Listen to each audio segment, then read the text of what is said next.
ধ্যান বলতে কিনা বলেছেন ওই দিকে দৃষ্টি দিও, চোখ বন্ধ করে আসনে বসে থাকলে ধ্যান হয় এমন না। যেমন দেখুন 10 বছরের ছেলেটাকে তার মা বলছে তার ছোট খোকাকে দোলনায় ঘুমান, কখন উঠবে, দোলনা থেকে পড়ে যাবে। মা বাইরে কোনো বাজারে বা কোনো কাজের জন্য যেতে গেলে বড় খোকাকে কি বলে, বড় খোকা তুই ভাইয়ের দিকে ধ্যান দিস।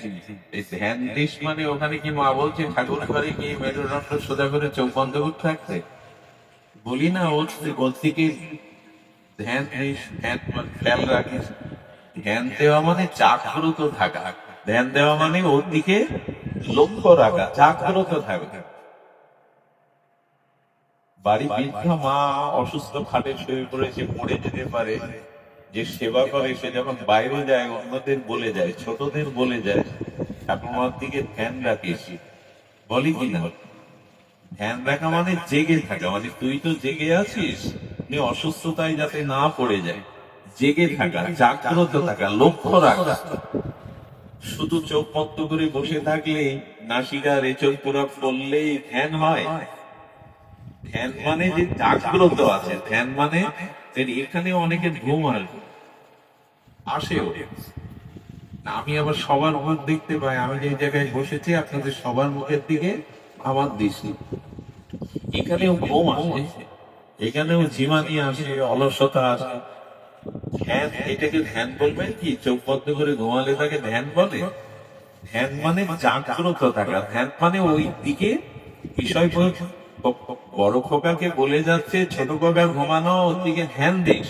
ধ্যান দিস মানে ওর দিকে লক্ষ্য রাখিস, দৃষ্টি দিস।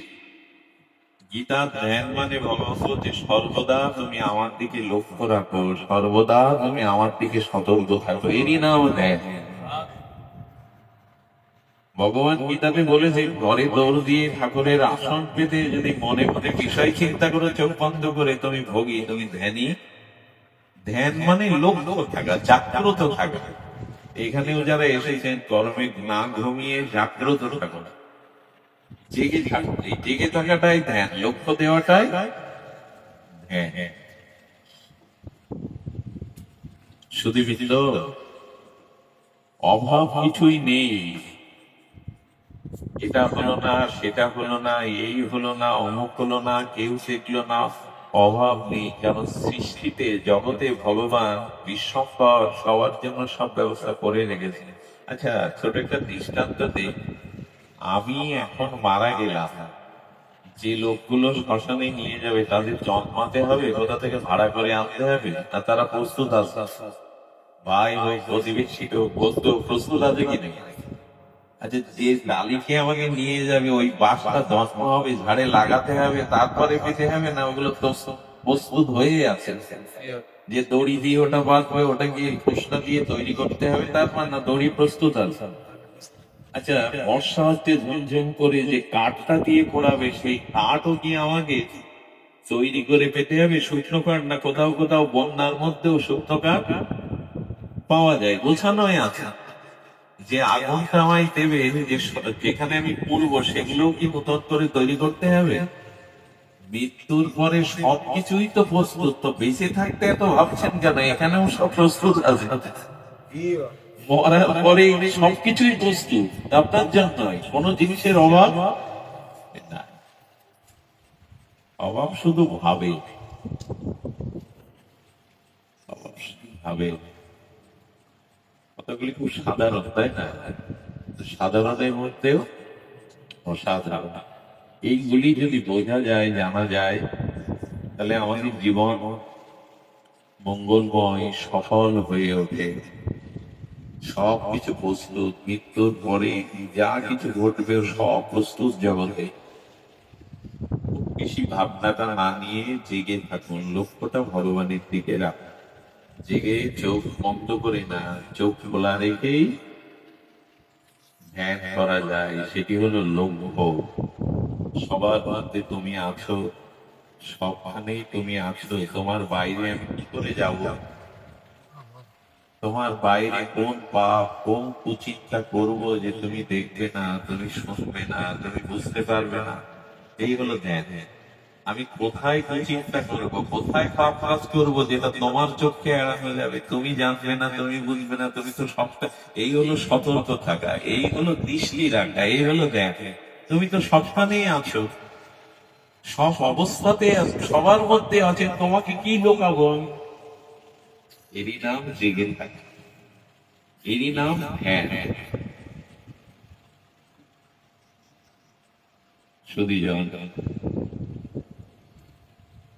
এখন ভগবানের কিছু প্রয়োজন কি, সেই বিষয়ে আমরা একটু মার্মিক একটি কথা। ভগবানের কি প্রয়োজন?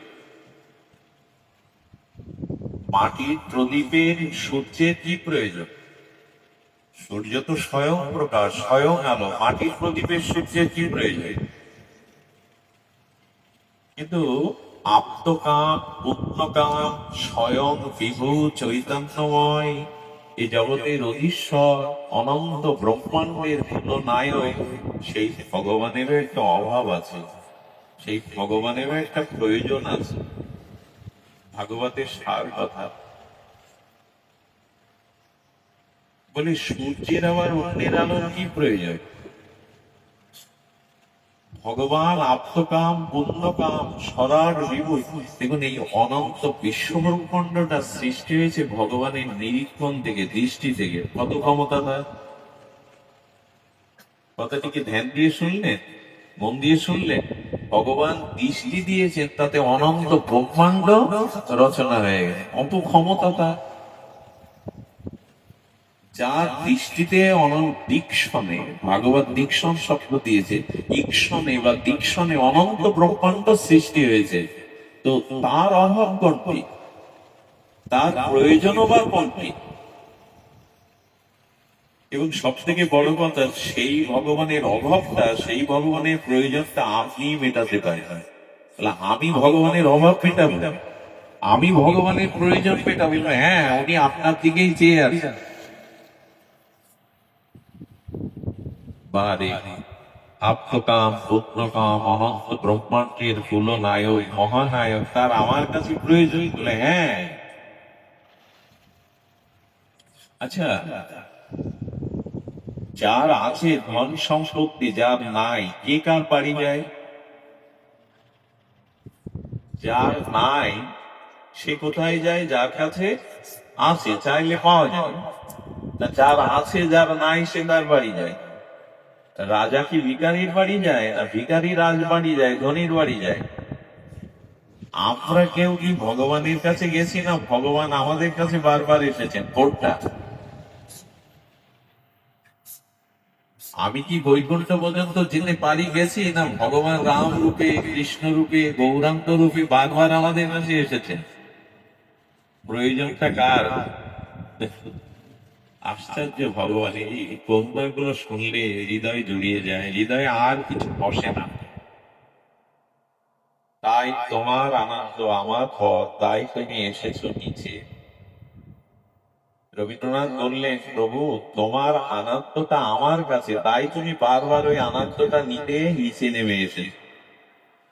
প্রভু তুমি যদি সমুদ্র হও, আমি হলাম তার তরঙ্গ, তরঙ্গ ছাড়া কি সমুদ্র মানায়? প্রভু তুমি চাঁদ হতে পারো, কিন্তু জ্যোৎস্না হলো আমি, জ্যোৎস্না ছাড়া কি চাঁদের সৌন্দর্য মানায় গো? প্রভু তুমি যদি কথা হও, আমি হলাম সুর, সুর ছাড়া শুধু কথা গান হতে পারে। প্রভু তুমি যদি চন্দন হও, আমি তার সুবাস। এরকম করে ভাবেন তো, ভগবানের এই প্রয়োজন ছিল আমার কাছে। কি কথাগুলো! তুমি যদি সমুদ্র হও, আমি তার তরঙ্গ। তুমি যদি চন্দন হও, আমি তার সুবাস। তুমি যদি চাঁদ হও, আমি তার জ্যোৎস্না। এখন এখন আপ্তকাম, পূর্ণকাম, ভগবানের এই প্রয়োজন আছে। এখানে সেই প্রয়োজনটা বলছে, সেইটি হলো ভগবানের একটি অভাব আছে। এই কথাটাকে খণ্ডন করে নিয়ে, ভগবানের অভাব বলেই তিনি আমাদের কাছে আসেন। ভগবানের অভাবটা কি জানেন? আপনার আমার হৃদয়ে শুদ্ধ ভক্তিটাই ভগবানের অভাব। আপনার আমার হৃদয়ে যে সামান্য কিঞ্চিত ভক্তিটা, এটাই ভগবানের অভাব। ওইটা পাওয়ার জন্য আমি পাগল হয়ে ছুটে আসে। কি করে বোঝায়? আপনার হৃদয়ে বিশুদ্ধ যে ভক্তি আছে, প্রেম আছে, ওইটার জন্য ভগবান, ওইটার অভাব ভগবান। কথাটি খুব বুড়ো কথা, একটু মনোযোগ না দিলে, ভেতরে না গেলে আমরা বুঝতে পারবো না। একবার বলা হচ্ছে আত্মকাম পুণ্যকাম, তার কোনো অভাব নেই। আবার বলা হচ্ছে ভগবান আমার হৃদয়ে যে কণা মাত্র প্রেম বা ভক্তি, ওইটার অভাব ভগবান। ওইটা পাওয়ার জন্য তিনি জগতে নেমে আসেন। যেমন কোমল খুব পাগল হয়ে গুঞ্জন করতে করতে ফুলের মধু নিতে আসে, আসে কিনা? ভ্রমর গুলো, প্রজাপতি গুলো কিনা ফুলে ফুলে ওই মধুটা নিতে আসে। ভ্রমর মৌমাছি গুলো, সেটি ভগবানও ছুটে ছুটে আসেন ভক্ত হৃদয়ের সামান্য প্রেম কণিকা পাওয়ার জন্য। এইটার অভাব ভগবান, আর কোনো অভাব না। দেখুন, ভক্ত ভগবানকে কিছু দিতে গেছে, দিতে গিয়ে দেখছে গোবিন্দের চরণের যে গন্ধ, সেই গন্ধটা হলো পৃথিবীর অপরাজিত গন্ধ। সমস্ত ফুলের গন্ধ গোবিন্দের চরণ থেকে আসে, তা আমি তাকে সুগন্ধ কি দেব? যার চরণের গন্ধ থেকে কুসুম সব ফুল গন্ধ পায়, তার দিব্য গন্ধে আমি কি দেব? আচ্ছা, যদি বলি ভগবানকে আমি একটু ঐশ্বর্য কিছু দেব, যার চরণে লক্ষ্মী চরণ সেবা করতে সতর্ক ভাবে, তাকে ধন কি দেব? আমি ঐশ্বর্য কি দেব? সোনা দানা মুক্তা কি দেব? ভগবান যে ঘরে বাস করে ওখানে দিব্য হীরা, দিব্য এই জগতের হীরা না, কোহিনূর হীরা না, পরশমণি না, দিব্য চিন্তামণি চারিদিকে ছড়ানো। সেখানে আমি তাকে কি চিন্তামণি দেব? যদি বলি ভগবান তোমাকে দেব, আচ্ছা শীতকালে মানুষের দুটো কম্বল গায়ে দিয়ে দিয়ে, এইটা তার শীতে কম্বলের প্রয়োজন, অভাব, সুখ হয়। কিন্তু গরমকালে, এই গরমে যদি দু চারটে কম্বল, দামি কম্বল তাকে দিয়ে দেয়, এ কি সুখ পাবে? যার যে বস্তুর অভাব, তাকে সেই বস্ত্র দিলেই সুখ হয়। কেন? ক্ষুধা আছে তাকে অন্ন দিই, যার পেট ভরা আছে ক্ষুধা নেই, তাকে অন্নের থালা দিয়ে কি করবেন? আমি কথা কি বোঝা যায়? যার যে বস্তুতে অভাব, তাকে সেই বস্তু দিলেই সুখ হয়। যার যে বস্তুর অভাব না, তাকে তা দিলে সুখ হয় না। ক্ষুধা নাই, আপনি তাকে বেশি বেশি অন্ন ব্যঞ্জন দিচ্ছেন, ওই সময় ওটা তার প্রয়োজন না, বিরক্তি হয়ে যাচ্ছে। এখন ভগবানের অভাব কোনটা যে তাকে দিলে তিনি সন্তুষ্ট হবেন? অভাব ওই একটাই, ভগবান বলছে তোমার হৃদয়ের ওই কিঞ্চিত প্রেম ভক্তিটাই আমার অভাব, ওইটাই আমায়, ওইটাই আমায়। এই অনন্ত বিশ্ব ব্রহ্মাণ্ডের নিখিল বস্তু করতে ভগবানের কোন বস্তুর অভাব নাই। যার দৃষ্টিতেই অনন্ত ব্রহ্মাণ্ড সৃষ্টি হয়, সে তাকিয়ে আছে, পাগল হয়ে ছুটে আসবে তোমার হৃদয়ের ভক্তিটুকু আমায় দাও। আচ্ছা, এইটা দেওয়ার মতো ওইটুকু আছে তো আপনার আমার হৃদয়ে? ভগবানের অভাব পূরণ করা, ভগবানকে আনন্দ বা সুখ দেওয়ার, যার যে বস্তু নাই তাকে তাই দিলে সুখ হবে, ওটা আমার আছে তো? আমার হৃদয়ে যা আছে তা সব আমার জন্য, ভগবানের জন্য ওখানে কিছু নাই। আমার কাছে যা আছে সব আমার সুখের জন্য, বাড়ি গাড়ি স্ত্রী পুত্র টাকা সোনা দানা মান সম্মান সব সাজানো আমার জন্য। মানে ভগবানের যেটা অভাব, ভগবানকে যা দিলে তিনি আনন্দ পাবেন তার প্রয়োজন, সেই ভক্তিটুকু আছে কিনা বুকে হাত দিয়ে একবার নিজের কাছে প্রশ্ন করুন। সেই ভক্তির লক্ষণ কেমন, সেই ভক্তির আকারটা কেমন, যা উনি চাইছেন, যা ওনার অভাব, সেই ভক্তির লক্ষণটা কেমন শোনো। সেই ভক্তির লক্ষণটা হলো যে এই জগতে ইন্দ্রপদ, ব্রহ্মাপদ, ধন, ঐশ্বর্য, এই জগতের কোনো কিছু আমার প্রয়োজন নাই। আমি যেন তোমাকে ভালোবাসাটা, প্রীতিটা, তোমার সুখটা, তোমাকে আনন্দটা দিতে পারি। নিজের আনন্দের অনুসন্ধান যেখানে নাই, নিজের সুখের কোনো চেষ্টা নাই, তাকে সুখ দেওয়ার জন্য, সেবা করবার জন্য যে চেষ্টাটুকু, এক কথায় এটির নাম ভালোবাসা বা ভক্তি।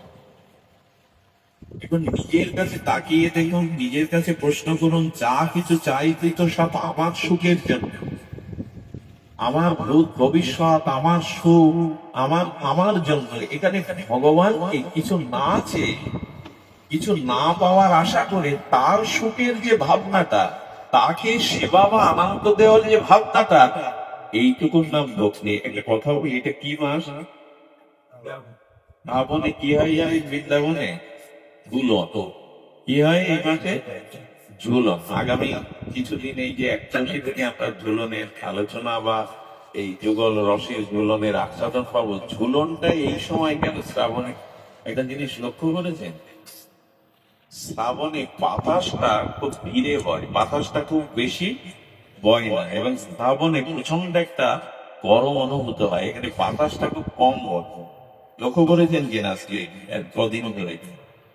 শ্রাবণে বাতাসটা থমকে দাঁড়ায়, খুব বেশি বাতাস বহমান হয় না, এবং মানুষ প্রচন্ড একটা তাপ অনুভব করে।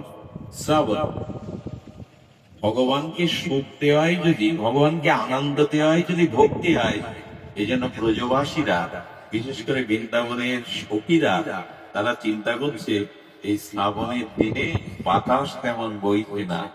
শ্রাবণের দিনে শ্রী গোবিন্দ এবং রাধারানীর এই যে ব্রজে আসছে, বসতে আসছে, রাধারানী সূর্য পড়তে যাচ্ছেন, রাধাকান্দি রাধা কুণ্ডে যাচ্ছেন, এতে এই প্রচন্ড গরমে বাতাস নেই, ওদেরকে গায়ে হরমোন হচ্ছে, গায়ে ক্লেশ হচ্ছে, কষ্ট হচ্ছে। গোপীরা, সখীরা এই শ্রাবণের তাপে তাদের কষ্ট হচ্ছে দেখে বলো ফুল্লদলে সুন্দর দোলনা বা ঝুলনা করে যায়। আচ্ছা, কারো ঝুলনে বসিয়ে যদি দোল দেওয়া যায়, কি হয়? একটু বাতাস লাগে কিনা, আনন্দ জাগে কিনা? আমরা সারা জীবন ঝুল দিয়ে গেলাম ছেলে মেয়েকে দোলনায়, আর স্বামী স্ত্রী বিদায়ের পরে যদি ভালো দোলনা টোলনা পাই, কোথায় বসে সুখের দোল খেলে, তো ভগবানকে দোল দিয়ে আনন্দ দেওয়া, এই নাম ঝুলন। কোথায় চলে গেছে সখীরা দেখো। শ্রাবণের তাপে তোমাদের অঙ্গে তাপ লাগছে, কষ্ট হচ্ছে, বাতাসটা প্রকৃতিতে নাই, তাই ফুলদলে ঝোলনা সাজিয়ে আর যুগলকে জোরে জোরে দোল দিচ্ছে। কিসের জন্য? তোমাদের হাতে সুখ হয়। দেখবেন গরমের দিনে ইলেকট্রিসিটি নাই, পাখা নাই, ছোট শিশু মা কি করে? সারা রাত পাখা দিয়ে দেয়, বাতাস করে, নিজে ঘেমে যাচ্ছে, নিজের হাতটা কষ্ট হচ্ছে, সেদিকে তার ভাবনা ওই সময়। এরই বলে প্রীতি, এরই বলে ভক্তি। নিজের সুখের চিন্তা না করে তাকে সুখ দেওয়ার ভাবনাটা, সেবা করার ভাবনাটার নাম হলো এইটুকু আছে কিনা এখন নিজের মধ্যে ভাবতে হবে, যে আমি আমার সুখের জন্য সবকিছু আয়োজন করছি কিনা, বাড়ি গাড়ি, অর্থ বিত্ত, খাওয়া দাওয়া সব আমার সুখের, এর মধ্যে ভগবানকে সুখ দেওয়ার কতটুকু চেষ্টা। খুব কঠিন করে না বুঝে সহজ করে বুঝলে এমন করে আছে। এই যে ঝুলনটাও ওই জন্য, ঝুলনটাও ওই জন্য। প্রিয়া প্রিয়, যে যাকে ভালোবাসে যুবক যুবতী, এরা দোল না পেলেই দোল খেতে ইচ্ছা করে, তো ভালো লাগে, আনন্দ হয়। আনন্দটা তো আমার জন্য, সেই আনন্দটা কবে আমি তোমার জন্য ফিরে এসে। যাদের বাড়ি ঠাকুর আছে, যুগল আছে, যে আগামী একাদশী আসছে না, এই 15 দিন একটু বাড়িতেই একটা দোলনা করে, একটা ছোট করে সুতো টুতো দিয়ে, একটু গুড় দিয়ে একটু দোল দিয়ে, ঝুলনটা শুধু বাইরে হবে না, আপনার ঘরে ঠাকুরে নিয়ে হোক।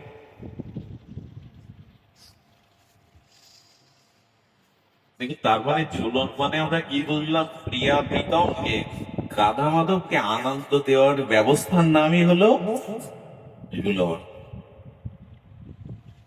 আর আমাদের ঝুলন কবে হবে জানে? ওই প্রিয়া প্রীতমকে আনন্দ দেওয়ার মধ্যে দিয়ে ওই আনন্দটা আমার হৃদয়ে ফিরে আসবে। যখন আমার হৃদয় আনন্দিত হবে তখন আমার মধ্যে দোলা লাগবে। দেখবেন আনন্দ ভেতরে এলে মানুষের মাথা গান শুনতে শুনতে দুলতে থাকে, কীর্তন শুনতে শুনতে দুলতে থাকে। আনন্দটা ভেতরে এলে তখন আপনার আনন্দটার বহিঃপ্রকাশে দোলা লাগে। প্রেম বা ভক্তি হৃদয়ে না এলে দোলা লাগবে না, আনন্দ ভেতরে না আসলে দোলা লাগবে। এখন প্রয়োজন হলো ভগবানের অভাব আমার হৃদয়ের ওই অনামাত্র ভক্তি। কেন ভগবানের ভক্তি নাই? ভগবানের মধ্যে ওই ভক্তিটুকু নাই, সবই তো তার। দেখুন, ভক্তানন্দ, সত্যানন্দ আর স্বরূপানন্দ, খুব মার্মিক কথা গুরু মহারাজ আস্বাদন করেছেন। আমি হাত জোর করছি কথাটি শোনার জন্য, বাদ না যায়, অলসতায় বাদ না যায়। খুব খুব ধ্যান থেকে শুনুন কথাটা। ভালো লাগছে আজকে অন্তরঙ্গ সংগ্রহ, হাজার হাজার লোক নাই, আর সব মুখগুলো খুব প্রিয় মুখ। অন্তরঙ্গ, এই অন্তরঙ্গ ভক্তে প্রেমাস্বাদনটা বেশি হয়। আচ্ছা, প্রেমিক প্রেমিকা কথা বলছে, ওখানে ৩-৪ জন বাইরের লোক আসলে আনন্দ হয় কি? কি খালি তখন জ্বালা ধরে কিনা, যন্ত্রণা ধরে কিনা? স্বামী স্ত্রী একান্তে কথা বলবে, ওখানে বাড়ির লোক যদি সেই ঘরে কি উপস্থিত হয়, আর ওই গোপন আনন্দ, ওই গোপন কথার রস থাকে, তো মাঝে মাঝে এরকম ছোটখাটো ঘরোয়া সঙ্গ করতে হয়, যেখানে নাই কেউ, বাইরের কেউ নাই। এটা মহাপ্রভু করেছেন গম্ভীরার মধ্যে। রায় রামানন্দ স্বরূপ দামোদরের সাথে 12টা বছর এই গম্ভীরায় আনন্দ বাইরের করে প্রবেশ। এই জন্য একে বলে হরি পাশর। পাশরে প্রিয় ছাড়া অন্য কেউ ওখানে থাকতে পারে না। মাঝে মাঝে এরকম অন্তরঙ্গ সঙ্গ করবে। আর এইটা আমার খোকনটা চালু করেছে মানে অনেকের ইচ্ছা থাকে বাড়িতে অনুষ্ঠান দেওয়ার, কিন্তু আজকাল একটা ভাগবত অনুষ্ঠান দিতে গেলে এ আর কি বলবো, লিস্ট যদি ধরিয়ে দেখে আপনাদের মাথায় চিন্তা পড়ে যাবে। মাঝে মাঝে এরকম 10-20 জনকে নিয়ে, 50 জনকে নিয়ে আপনার সামর্থ্য অনুযায়ী করবে। কথা দিলাম আমাদেরও ডাকলে পারবো।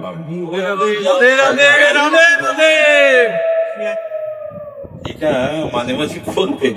অত বড় বড় আয়োজন করার জায়গা বা সময় অনেক কিছু মানুষের নাই, মেনটেন করার সময় করার। আমি বললাম ডাকুন তো কেউ, দেখবো কিন্তু ডেকেছে।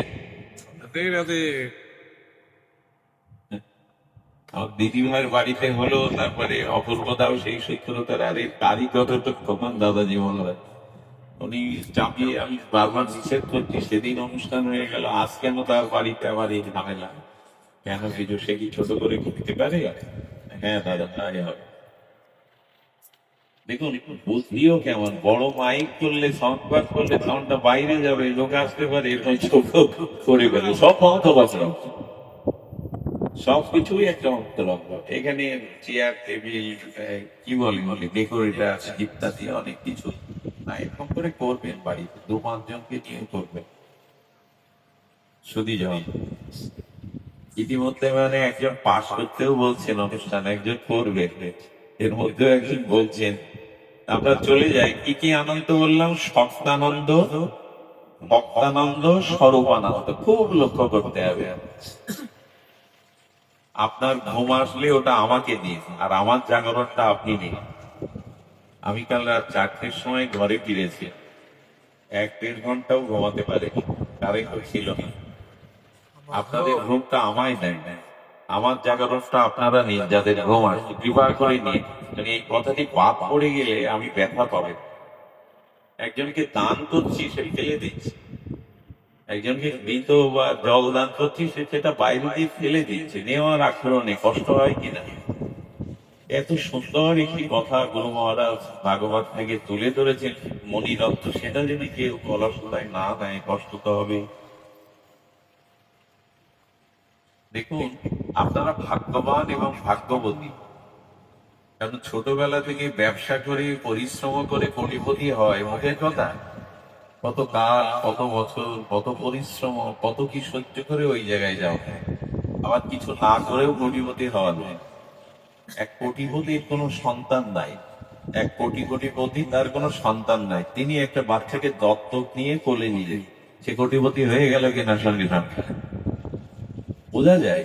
তো সাধন ভজন করে, গ্রন্থ পড়ে, তীর্থ ঘুরে ঘুরে আপনি ভগবান ভক্তি লাভের চেষ্টা করছেন, এটা যেমন কষ্টসাধ্য, সম্ভব না। আর ভাগবতে এলে, শুদ্ধ সাধুমুখে হরিকথা শুনলে, ওই দত্তক নেওয়া ছেলের মতো কোলে বসালেই কোটিপতি তাই পেয়ে যায় না। এই কথাগুলি আপনি 50টা গ্রন্থ পড়ে 20 বছরও একত্রিত করতে আমরা অনেকেই পারবো না। কিন্তু একজন বক্তা, আমি নয়, একজন প্রকৃত বক্তা যেমন এই কথাগুলি বলে, 20 বছর 30 বছরের তার এই অধ্যয়ন, অধ্যাপনা, তপস্যা, সাধনার দ্বারা এগুলো একত্রিত করে মালা গেঁথে আমাদের গলে ভরিয়ে দিয়েছে।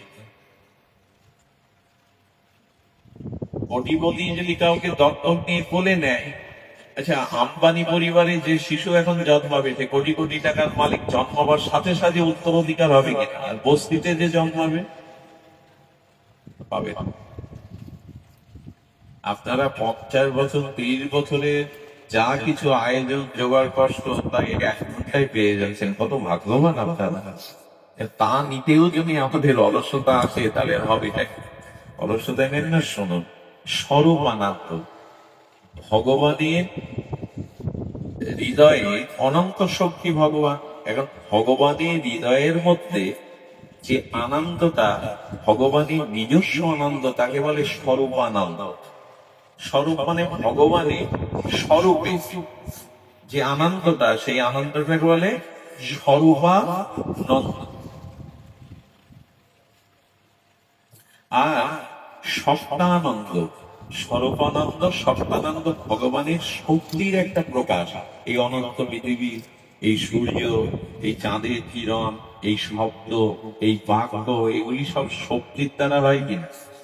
মৃত মানুষ তার কথা বলতে পারবে না, মৃত মানুষ তার আকাশের সৌন্দর্য দেখতে, তার মানে শক্তির একটা আনন্দ আছে। কারেন্টটা আছে বলে, শক্তিটা আছে বলে তো শীতল হওয়া আপনার গায়ে লাগছে। কারেন্ট বন্ধ হয়ে গেলে শক্তির একটা আনন্দ আছে। ভগবানের শক্তি সপ্তানন্দ বলে। আর ভগবানের হৃদয়ে যে আনন্দটা আছে তার নাম স্বরূপানন্দ। এই স্বরূপানন্দ সপ্তানন্দের থেকে কোটি গুণ আনন্দ বেশি ভক্তানন্দ। ভক্তের হৃদয়ে যে প্রেম থাকে, এই আনন্দ কোটি গুণ আনন্দের থেকে বেশি। কি করে বোঝায় বলুন? ছোট্ট বাচ্চা মা বলে, রবীন্দ্রনাথের মনে বাচ্চা জিজ্ঞাসা করছে, মা আমি কোথায় ছিলাম? ছোট্ট বাচ্চা মাকে জিজ্ঞাসা করছে, মা আমি কোথায় ছিলাম? মা বলছে, কোথায় ছিলি? তুমি আমার পেটে এসেছি, পেটে আসার আগে কোথায় ছিলাম? এইসব প্রশ্ন করে যাচ্ছে। এক সময় উত্তর দিল কি জানেন রবীন্দ্রনাথ? এক কথায় উত্তর দিলেন, খোকা তুই আনন্দ হয়ে আমার মাঝে মিলি। আনন্দের জন্যই কিন্তু সন্তানের প্রকাশ, আনন্দ থেকেই এদের জন্ম। অর্থাৎ সন্তান পিতামাতার মধ্যে আনন্দ রূপে ছিল, আনন্দের বহিঃপ্রকাশেই সন্তান। বোঝা গেল? আনন্দটা যতদিন ভেতরে আছে, বাইরে প্রকাশ না হচ্ছে, সন্তানের উপদর্শন না হচ্ছে, ততদিন আনন্দ চরম পাওয়া যায় কি?